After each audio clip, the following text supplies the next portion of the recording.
Hello and welcome back to the channel. It's Erat coming up with the latest news regarding Star Citizen, and today we do have some incredible news regarding the near future of Star Citizen. We were expecting Star Citizen Alpha 3.23.2. It's not going to be happening.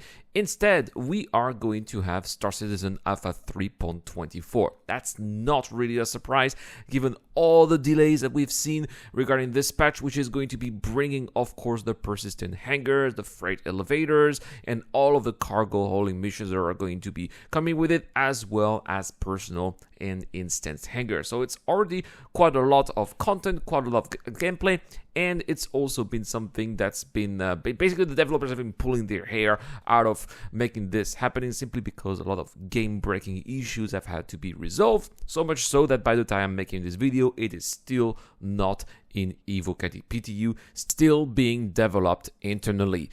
I think that it also makes sense from a marketing point of view, because every time we have a new sort of major patch, you know, with an actual number, so not a dot, but just a single dot, 3.21, 22, 23, and now 24, it's also a great opportunity for marketing to have a sale, and I'm pretty sure that this decision was also somewhat decided by the market division. I don't think we're going to have a new ship, or perhaps a new small straight to flyable ship coming up with 3.24, but most likely we are going to have a sale on cargo ships, which of course are going to be the go-to ships for this particular patch, and perhaps they're also going to be selling other ship concepts that are specialized in cargo hauling, and usually these ships are also quite expensive. Hey, you know, maybe they will be selling the Badu Merchantman once more. That would not be surprising at this point.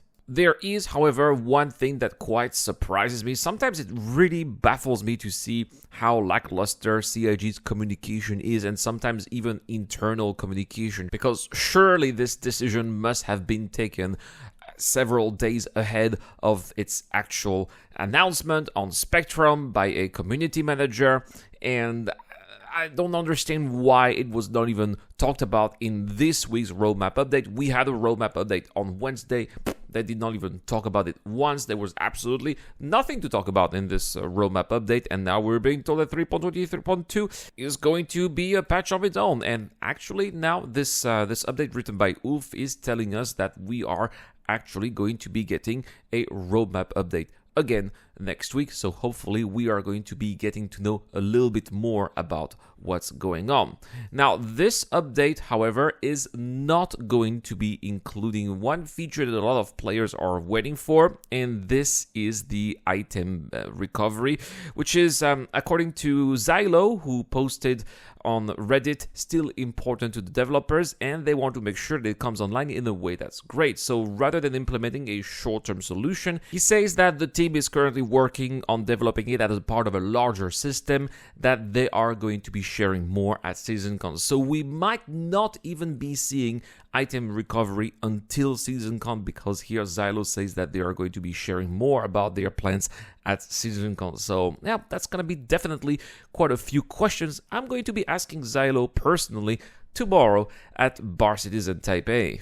Now, next is the server meshing test. Yes, server meshing is being tested once more. These are short tests, unfortunately, which, where I live in Taiwan, happen from 1 a.m. until 6 a.m. So that's totally out of question. I'm a professional, I'm working, I've got a job, and I just cannot afford to spend the night playing the server meshing.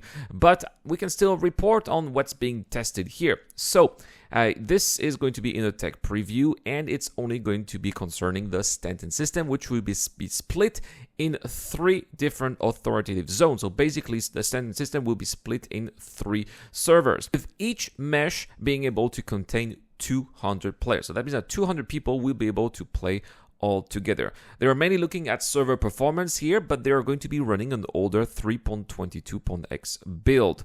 During the test, missions may not function completely here, so missions are going to have to be avoided, but otherwise they recommend the players to play as normally and spread out around the Stanton system as much as possible. They can run cargo, do dogfights, and because this is an older build here, they're not looking for bug reporting, but just mainly how the servers are handling. So, as expected, just a couple of hours later, the tech preview was taken down, and Wikipedia said that the new hardware was working great, but they found an issue with code that isn't working correctly, which is causing some mesh deadlocks that require a new build. They're going to try another run tomorrow morning, so today, with a different build that should not have the same issues. So be on the lookout for another server meshing test if you have not taken part of this one. All right, that's what we had to say about all of these news regarding Star Citizen. Subscribe for more if you haven't so, because we're going to have a lot of things to talk about in the next couple of days, as hopefully 3.24